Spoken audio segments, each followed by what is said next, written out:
মোবাইলের সাহায্যে manual caste certificate থেকে কীভাবে ডিজিটাল কাস্ট সার্টিফিকেটের জন্য আবেদন করতে হয় সেটাই তোমাদের আজ দেখাবো। তো আমি অভিজিৎ, আর সবাইকে সিংহ টিউটোরিয়ালে স্বাগত জানাই। তো প্রথমে মোবাইল ফোনের যে কোনো একটা ব্রাউজার ওপেন করে নিতে হবে। তো আমি গুগলটা ওপেন করে নিচ্ছি, আর এখানে সার্চ বক্সে লিখতে হবে কাস্ট সার্টিফিকেট। তো আমি কাস্ট সার্টিফিকেট লিখে সার্চ করছি। তো সবার উপরে লেখা আছে অ্যাপ্লিকেশন চেক, আর নিচে লেখা আছে কাস্ট সার্টিফিকেট। তো কাস্ট সার্টিফিকেটের উপর আমি ক্লিক করব।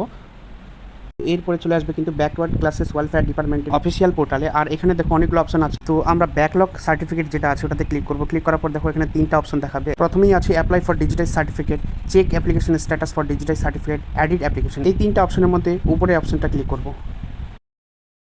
তো ক্লিক করার পর এই ফর্মটা আসবে। এই ফর্মটা খুব ভালোভাবে ফিল আপ করতে হবে, আর ডকুমেন্টস শুধু আপলোড করতে হবে একটা পাসপোর্ট সাইজ ফটো, আর ম্যানুয়াল যে সার্টিফিকেটটা আছে সেই ম্যানুয়াল সার্টিফিকেটটা আপলোড করতে হবে। দেখো নিচে এখানে দেওয়া আছে আপলোড ওল্ড সার্টিফিকেট ফটো, আর নিচে দেওয়া আছে অ্যাপ্লিক্যান্টস ফটোগ্রাফ। তো পুরো ফর্মটা ভালোভাবে ফিল আপ করে নিচে যে ক্যাপচাটা আছে ক্যাপচাটা বসিয়ে সাবমিট করতে হবে। তো সাবমিট করার পর একটা অ্যাকনোলেজমেন্ট নাম্বার আসবে, সেই নাম্বারটা দিয়ে পরে স্ট্যাটাস চেক করা যাবে।